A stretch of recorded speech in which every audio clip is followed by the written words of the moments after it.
A couple months back, we got a call from Patty Eater, who owns Eaterville here. She's decided to sell just a few of the 500 tractors that she's got. You're gonna make it run? Yeah. And you're gonna drive it? Yeah. Okay. We're cutting her wide. We may have a little bit of an issue. The military? Yeah. No, they are not gonna believe this. I'm Kurt Aumann of Aumann Auctions. We have been in business for over 60 years, and I've tried countless times to put into words the adventures we go on and the situations we get into, but I just can never seem to do it, so we're going to show you. We are an international auction company specializing in all things vintage power.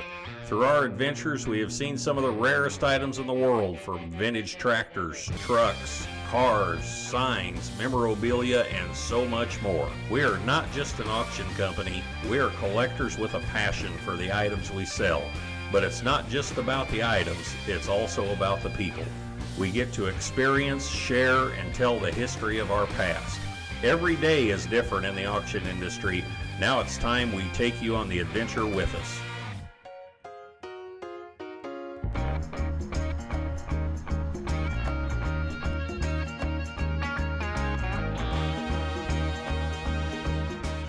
So we're working on the Peoria, getting that loaded now, and one of the things that once we got it kind of up and ready to go, it has that front wheel, and it's kind of small, so it's a little bit we don't want to put too much pressure on it. So we actually started to lift up from the back with a kind of a mounted channel, so we could kind of grip it, but the drawbar is so small that we can't push on it.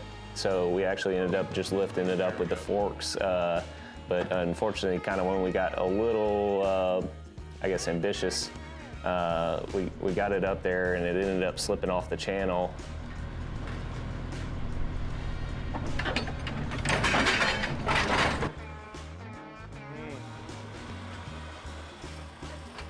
Got it up on the trailer, safe and sound. It's right up next to the cub, and we got to put one more back on the back just behind it. So we should be good to go now.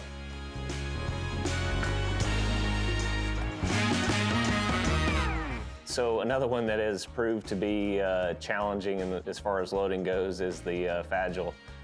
One of the most unique things that is on this tractor is the rear wheels. I mean, there is nothing like these. It kind of stands in a class of its own.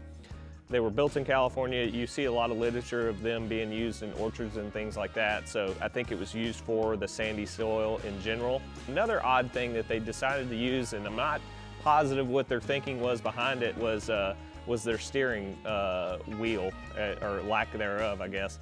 So they actually have tiller steering on this. So, instead of turning the wheel, you just left and right on it, and that's how you steer. We don't want to damage the deck of the trailer, so we're going to end up having to double stack some wood up under the wheels. That way, those points are so sharp that as it goes down the road, we don't want it going through the deck. So we're going to end up stacking that wood, so it kind of carries the brunt end of the spokes, and I think it'll ride much better that way. We're just gonna lift it when we take it off. Well, how come? We did all this fun. Well, I hate to have too much fun, There's been a lot of excitement today.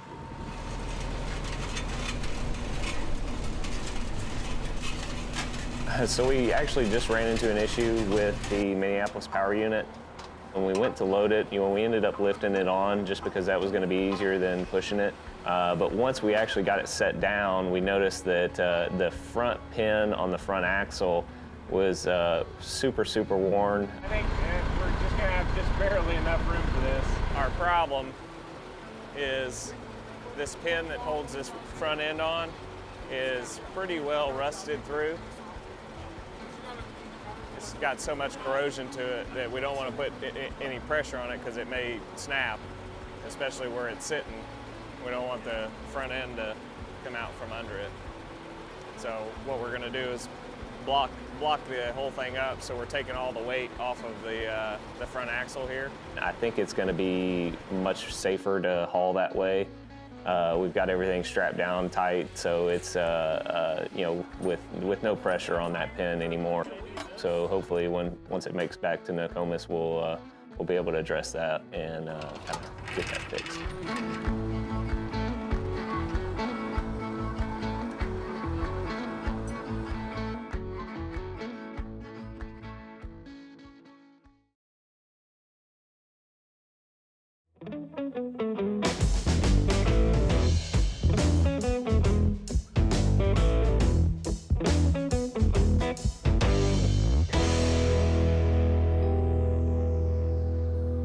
So today I'm back here in Hudsonville, Michigan, the Hoffman collection here to conduct the pickup.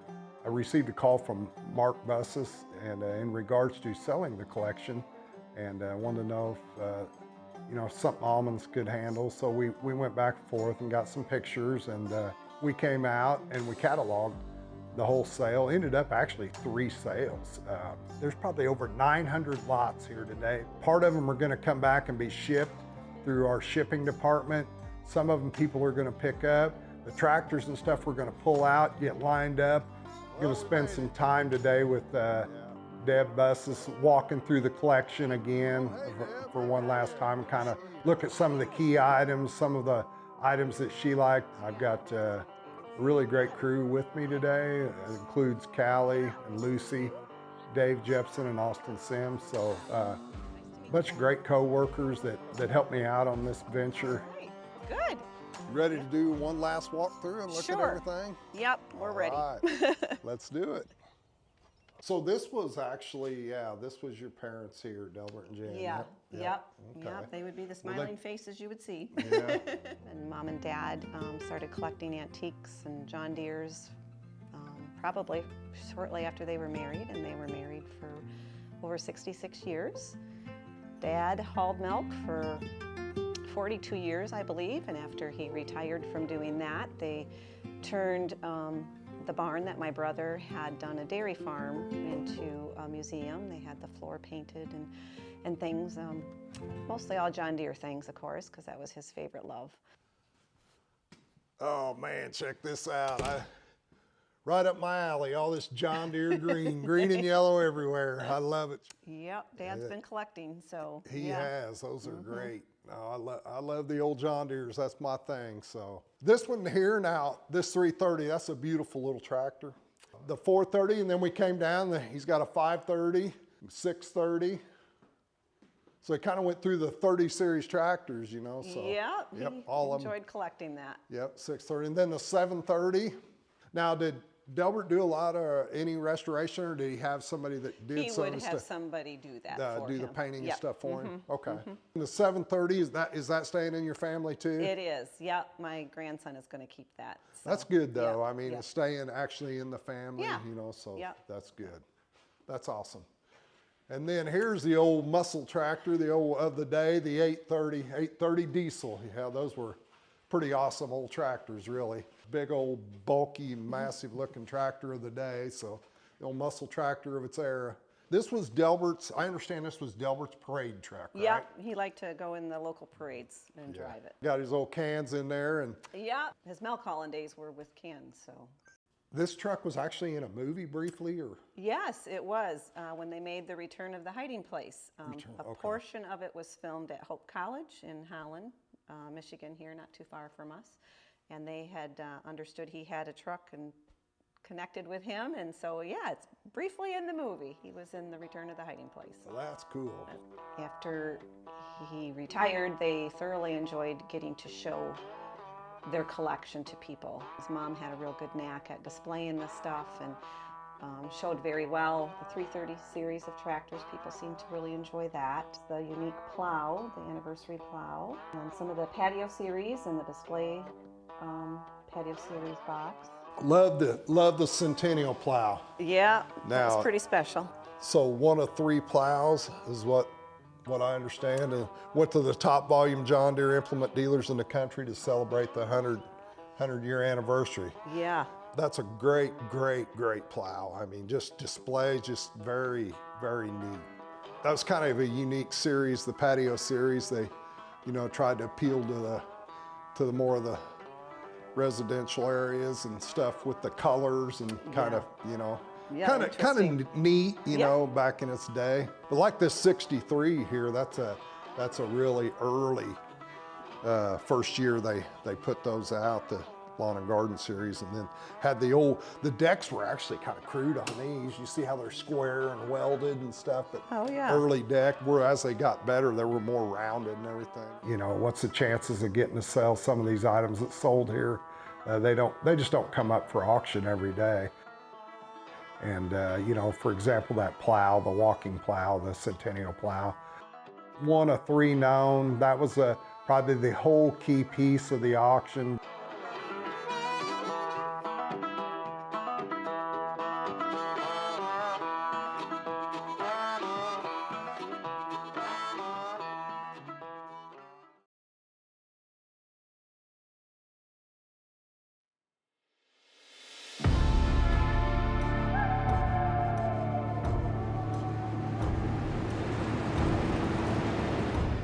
So we're gonna be here to midnight tonight.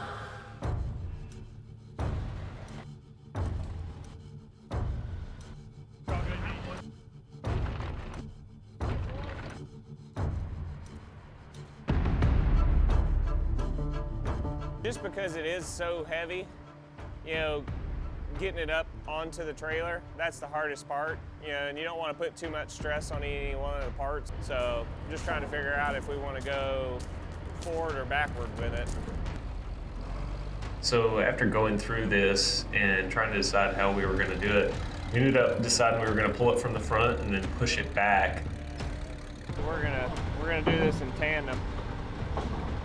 He's gonna push from that end, I'm gonna pull from this end. That way we can kind of slowly get it up and we're not putting any stress on that front end. The only bad thing about it was the John Deere that we had, it only weighed, you know, close to 15,000 pounds, and the Russell itself, it runs about 24,000, which is like, you know, 5 brand new F-150s. It's just pulling me over. So, can we add another chain to it, just so he's got a foot? All right. I got something up to This? Huh? Boot. Huh? Just change the corner of that blade of that 7 right there and stand it up on that. Because it's spinning the tractor around.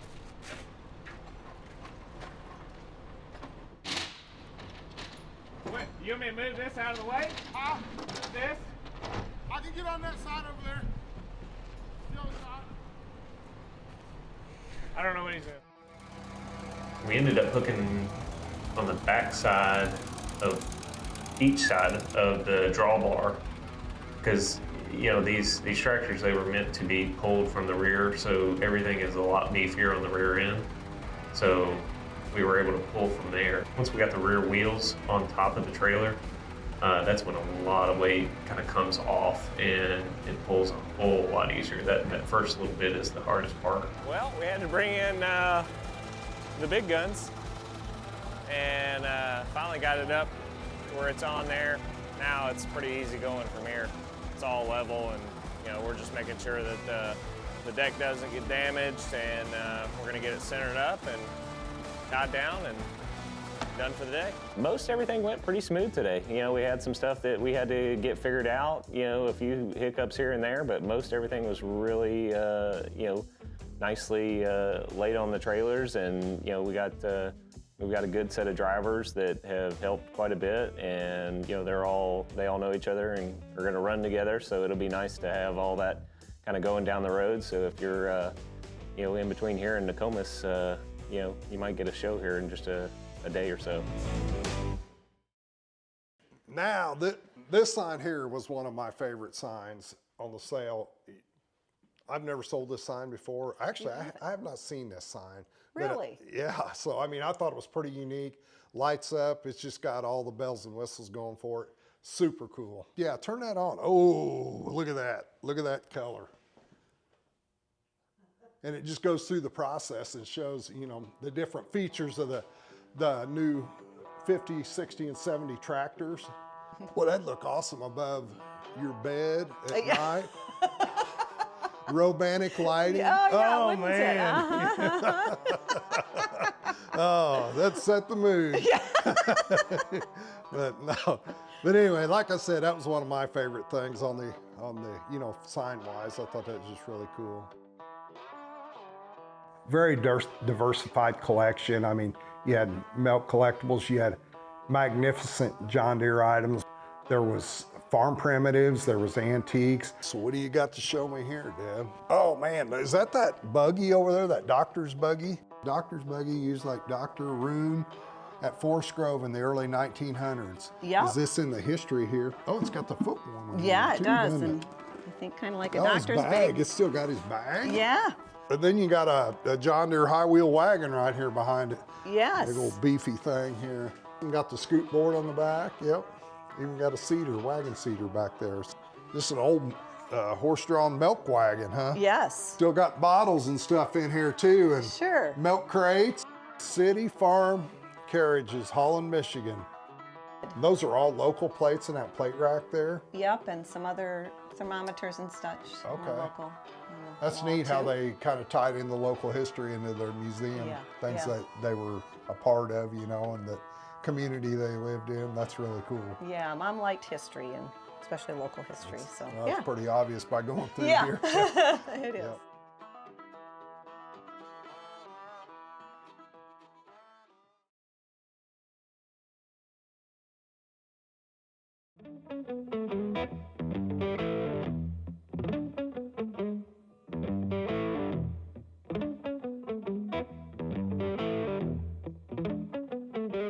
We're at the Hoffman pickup.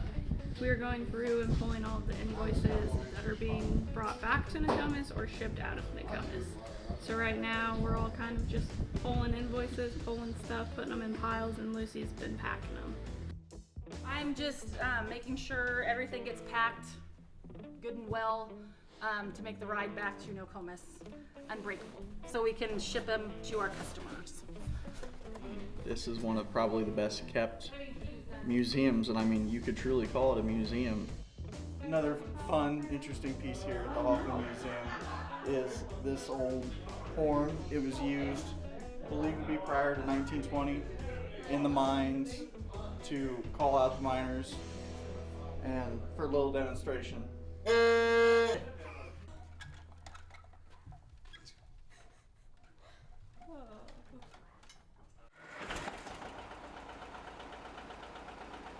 We're gonna make sure that we can get to everything that needs to come out, get the bigger stuff out first. Skid steers in the shop, so we're gonna have to use tractors to pull them with, tow straps. If we can get them on the hard surface, we'll be good.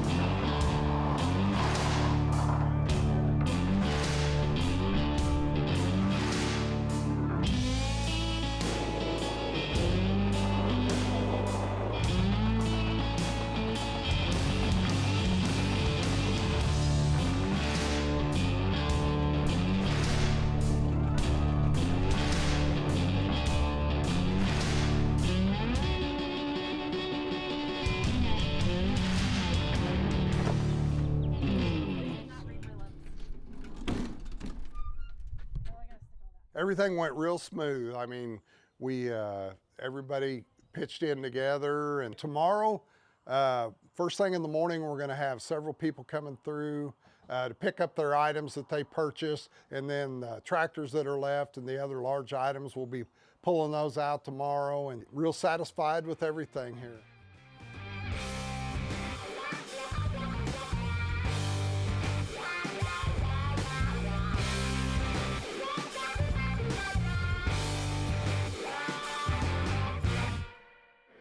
Boy, let's grab the boss man.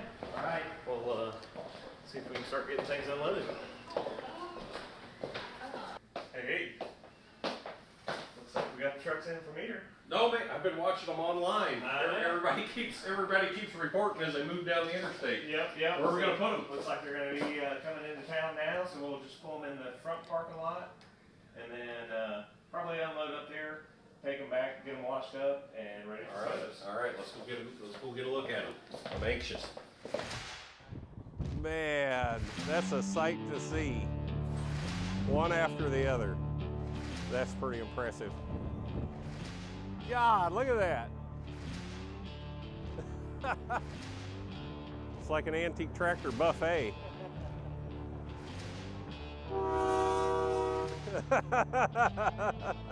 Well, Josh, where are you going to put it all? We're going to have to stack them. It's a lot of unloading before dark. Yep. A lot of washing. A lot of washing, a lot of unloading.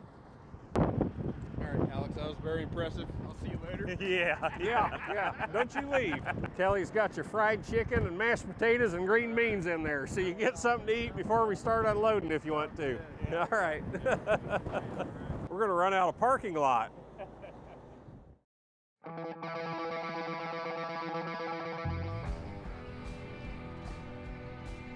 We are here at the Hoffman pickup today. Interesting history on all that. If you look at it real close, it's URRA.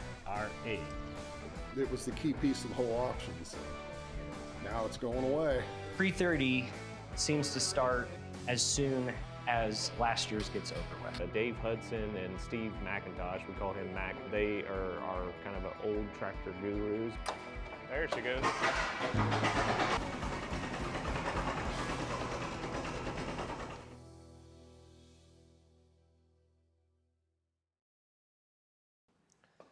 Well, hey, I just want to thank all of you guys for doing this. I know it was kind of a little different project. We're, following everybody and stuff and getting loaded up, but it's super cool deal. You can't imagine, well, you'll get to see the video, but you can't imagine how impressive that was coming in.